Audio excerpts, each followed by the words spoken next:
Et si on pouvait remonter le temps? Mais je ne parle pas de quelques années, hein. Je parle de remonter jusqu'aux tout premiers instants de l'univers. Eh bien, c'est un peu le défi fou de la physique nucléaire des hautes énergies. Un domaine où l'on ne se contente pas d'observer l'univers, non, non, on le recrée. Ici même, sur Terre. La question au cœur de tout ça, elle est à la fois toute simple et complètement vertigineuse. Comment est-ce qu'on peut bien faire pour comprendre ce qui s'est passé là tout au début, dans les toutes premières fractions de seconde après le Big Bang, à ce moment précis où tout, absolument tout, a commencé? Alors là, la réponse, elle est spectaculaire.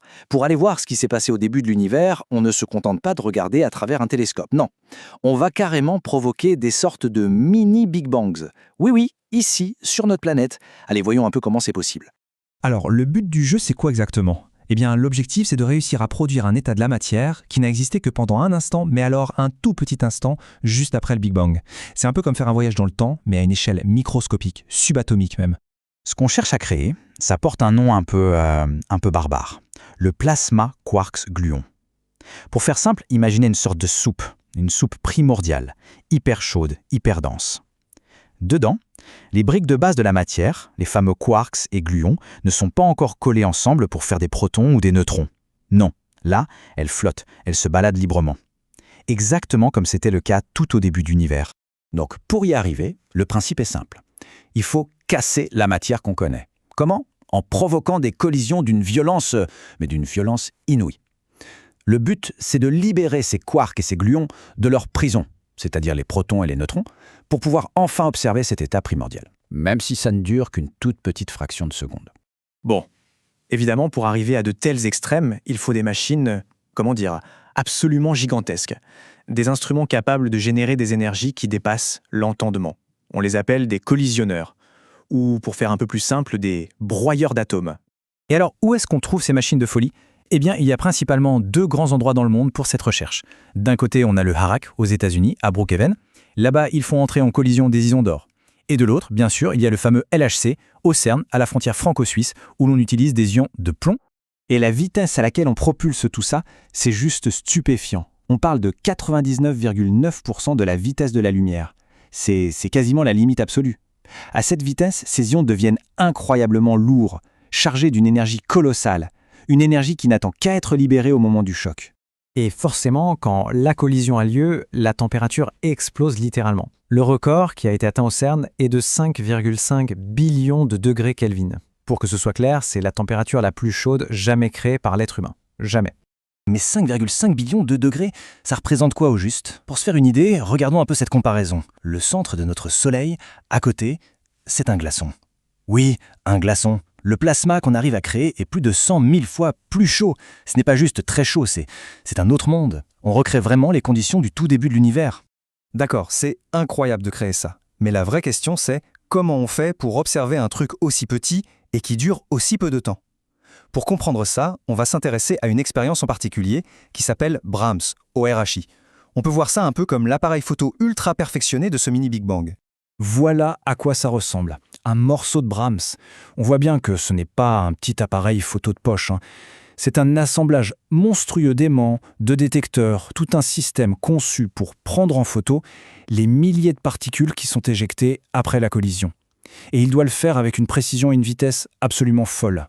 Alors, ce graphique, je sais, il peut faire un peu peur. Mais en fait, il montre très bien ce qui rendait Brahms si spécial. Chaque petit point, c'est une particule qui a été détectée. Ce qu'il faut retenir, c'est que la zone couverte par Brahms est beaucoup plus large que celle des autres détecteurs. Ça veut dire qu'il pouvait voir des particules que les autres rataient, des particules qui partaient à des angles très différents. C'était donc un outil essentiel pour avoir la photo la plus complète possible de l'explosion. Bon, mais alors, concrètement, comment ça marche ces détecteurs? Comment ils font pour voir et surtout pour identifier les milliers de particules qui jaillissent de chaque collision à une vitesse proche de celle de la lumière? En fait, le processus peut se décomposer en plusieurs étapes assez logiques. C'est un peu le parcours du combattant pour une particule. D'abord, boum, la collision, des tas de nouvelles particules sont créées. Tout de suite après, elles traversent de puissants aimants qui vont courber leur chemin. Ensuite, des détecteurs tracent cette courbe. Et enfin, tout au bout, on mesure leur temps de parcours, leur temps de vol, pour savoir à quelle vitesse elles allaient. Pour faire tout ça, les physiciens ont une sacrée boîte à outils. D'abord, il y a les aimants. Leur boulot, c'est de dévier les particules pour mesurer leur énergie, leur impulsion. Ensuite, on a des trucs comme les chambres à projection temporelle, les TPC, qui sont un peu comme des caméras 3D pour voir la trajectoire exacte. Et tout à la fin, on a les murs de temps de vol, qui sont des chronomètres d'une précision diabolique. Et en combinant toutes ces infos, la trajectoire, la vitesse, hop, on peut savoir exactement quelles particules on a vues.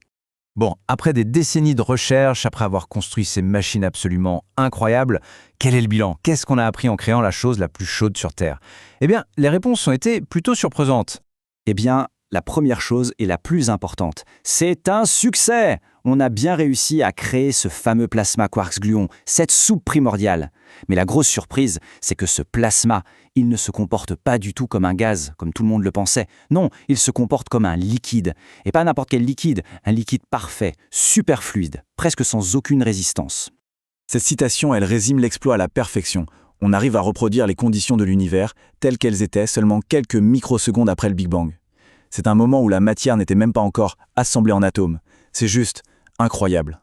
Au final, on pourrait se demander à quoi ça sert, tout ça. Eh bien, l'importance de cette recherche, elle est fondamentale. En remontant comme ça jusqu'aux origines, on ne fait pas que satisfaire une simple curiosité, on teste les limites de notre savoir, on affine notre compréhension des lois physiques qui gouvernent absolument tout ce qui nous entoure aujourd'hui. Et ça nous laisse avec une dernière question. Une question pour l'avenir. En plongeant le regard si loin dans le passé, jusqu'au tout premier souffle de l'univers, en touchant du doigt ses forces les plus fondamentales, quel nouveau futur est-ce que ça nous permet de construire? Quelle nouvelle porte est-ce que ça ouvre? Ça, c'est une histoire qui reste encore à écrire.